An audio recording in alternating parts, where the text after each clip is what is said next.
We provide you the platform to turn your dreams into reality. Give wings to your aspirations with KR Mangalam University.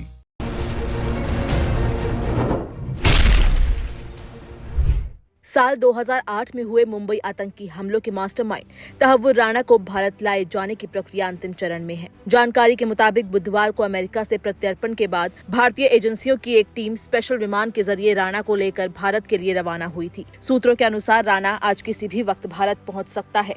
जैसे ही वो भारत की सरजमी पर कदम रखेगा, उसे सीधे दिल्ली स्थित NIA की विशेष अदालत में पेश किया जाएगा।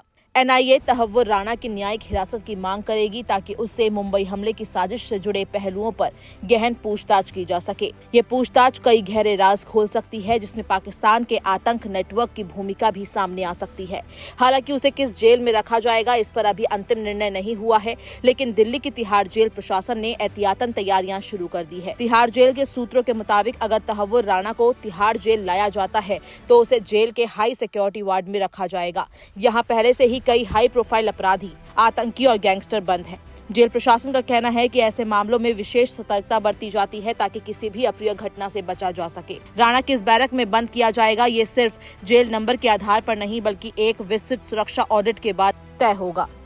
इस प्रक्रिया में तहव्वुर राणा की पुरानी दुश्मनियों, संभावित खतरों, उसके विरोधियों के नेटवर्क और वर्तमान में जेल में बंद अन्य अपराधियों से उसकी बनती बिगड़ती समीकरणों की पूरी जांच की जाएगी। इसके बाद ये तय होगा कि उसे किस जेल या बैरक में रखा जाएगा। फिलहाल तिहाड़ की जेल नंबर 2 में अंडरवर्ल्ड डॉन छोटा राजन पहले से बंद है, क्योंकि तहव्वुर राणा पर मुंबई हमले का आरोप है और छोटा राजन भी अंडरवर्ल्ड और आतंकी गतिविधियों से जुड़ा रहा है। ऐसे में दोनों को एक ही परिसर में रखना सुरक्षा दृष्टिकोण से जोखिम भरा हो सकता है। सूत्रों के अनुसार भारत लाए जाने के बाद तहव्वुर राणा को सीधे जेल नहीं भेजा जाएगा, उसे पहले जांच एजेंसियों की हिरासत में रखा जाएगा, जहां उससे पूछताछ होगी। इसके बाद ही उसे न्यायिक हिरासत में भेजा जाएगा, जहां जेल प्रशासन उसे तय सुरक्षा प्रक्रिया के तहत किसी जेल में रखेगा। वहीं पूर्व NIA महानिदेशक योगेश चंद्र मोदी ने 26/11 मुंबई आतंकवादी हमले के आरोपी तहव्वुर राणा के प्रत्यर्पण को राष्ट्र के लिए एक बड़ी उपलब्धि बताया। ये देश के लिए, मिनिस्ट्री ऑफ एक्सटर्नल अफेयर्स के लिए और NIA के लिए ये बहुत बड़ी अचीवमेंट है।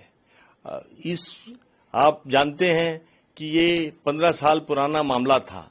इसमें कितना प्रयास किया गया है ये तो सिर्फ NIA के वो ऑफिसर्स ही जानते हैं जिन्होंने इस केस पर काम किया है। सबसे बड़ी समस्या इस केस में ये थी कि ये जो कॉन्स्पिरेसी इस आदमी ने रची, वो तहव्वुर राणा और हेडले ये दोनों विदेश से आए थे। हेडले का तो कई विजिट्स थी इंडिया में, लेकिन तहव्वुर राणा की तो सिर्फ एक ही विजिट थी। और हमारे लिए full proof evidence, because extradition के मामलों में हमें पहले तो अमेरिकन अथॉरिटीज को कन्विंस करना था और फिर अमेरिकन अथॉरिटीज ने को इन टर्न US की कोर्ट्स को कन्विंस करना था इस आदमी की, तहव्वुर राणा की एक्स्ट्राडिशन के लिए। तो इसमें रेगुलरली अमेरिकन अथॉरिटीज से क्वेरीज आती थी जिनका जवाब NIA देती थी और डिफरेंट लेवल्स पर इस केस पर काम किया गया। पॉलिटिकल लेवल पर केंद्र सरकार ने काम किया, विदेश मंत्रालय ने अपने लेवल पर वहां के विदेश मंत्रालय के साथ काम किया और NIA ने वहां की प्रोसिक्यूशन एजेंसी के साथ काम किया और बहुत एफर्ट्स के बाद, मेहनत के बाद ये संभव हो पाया है। बता दें कि पाकिस्तानी मूल का तहव्वुर हुसैन राणा आतंकवादी संगठन लश्कर-ए-तैयबा से जुड़ा हुआ है। उसने 26/11 हमले में अमेरिका के डेविड हेडली उर्फ दाऊद गिलानी की भारत यात्रा में मदद की थी। हेडली वही आतंकी है जिसने मुंबई में टारगेट्स की रेकी की और फिर ISI और लश्कर के साथ मिलकर हमले की साजिश रची।